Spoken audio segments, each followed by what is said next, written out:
I'm starting out this one with having toned my canvas with a pale light blue, and I just lightly sketched in an idea of where the trees might go with a light color, and then have gone back over with a darker color once I felt like I had an idea of placement of the trees. And as you can see, I'm kind of working backwards and forwards, correcting the shape of the trees, the thickness, the curvature, trying to determine which ones are in the foreground, and just doing some really rough branch work, which hopefully will be good. If not, then perhaps I'll be able to eliminate some of that as time goes by. At this point, I'm putting some light areas into the tree trunk, sort of determining that the light is coming from the right-hand side. And it'll also help me determine a little bit of the how the bark sits on the tree. So giving the trees some texture, some further detail. So this is my next step in the process. And it's very preliminary and intuitive, just kind of going quickly along.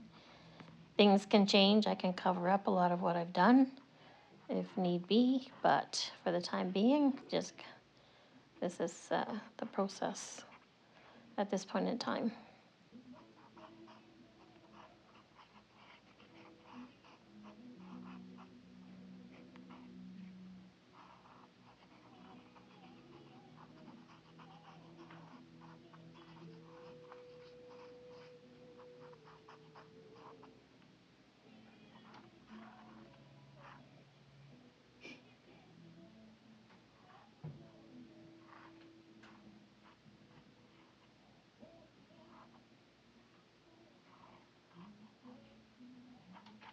Determining which branches might be a little bit more sturdy than the other ones.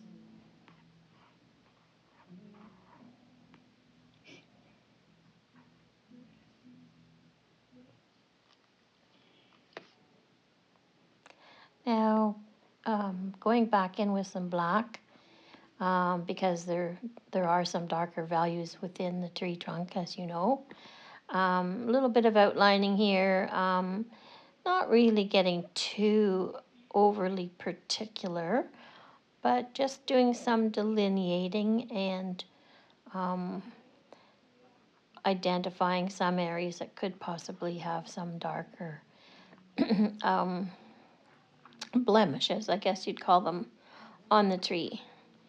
So at this point in time, you could look at the tree and say there's three values going on here.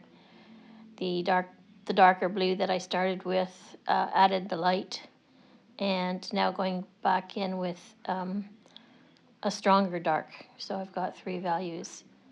I would call this a three-value tree.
beginning now to add some white, which of course represents the white bark on the tree. Just trying to imagine where it would look good, and knowing that the light's coming from the right-hand side, the bark on the right-hand side of the tree would be a little bit more illuminated. So I'm just starting to apply some white to get that idea across.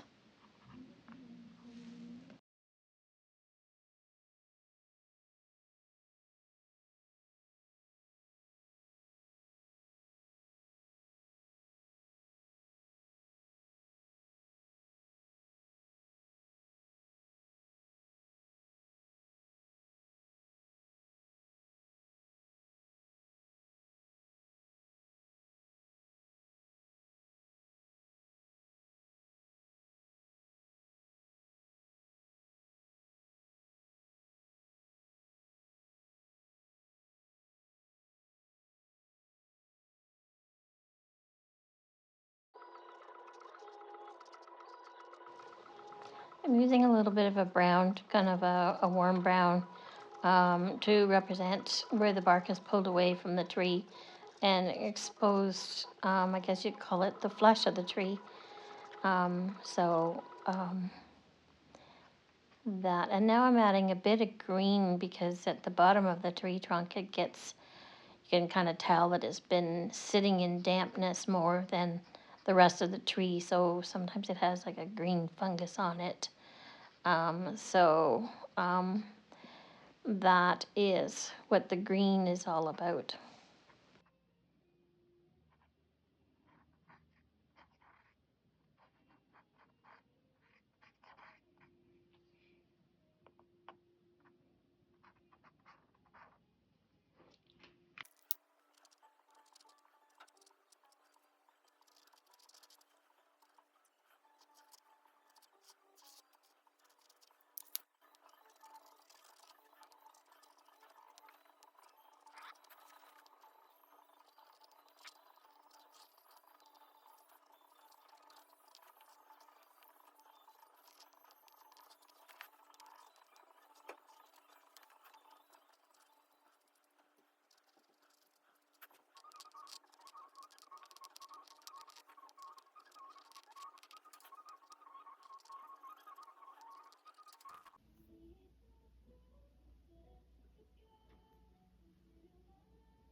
I've added a little bit of orange here. It may or may not stay. It's looking like there's a fair bit of it, but I will have a look at it a little bit later on in the process. Don't always know, when you put a color down if it's going to look right. Sometimes you leave it because you don't know what else is going to happen within the painting. So as long as there's always an opportunity to change it up if you have to.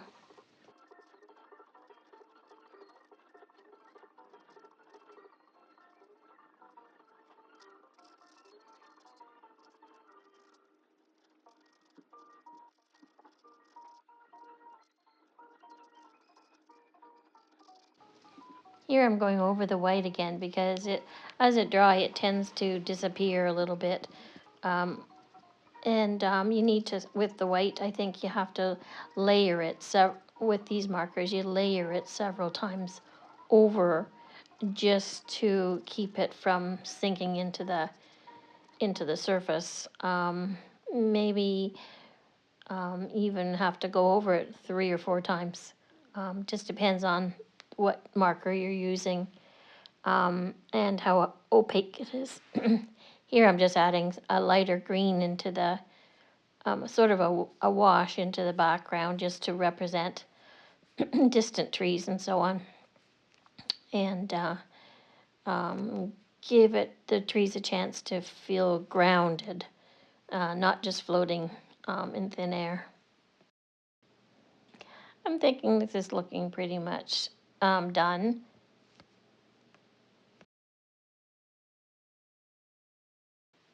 I put in a little bit of snow at the bottom again to ground everything. I also added a little heart for my art collection.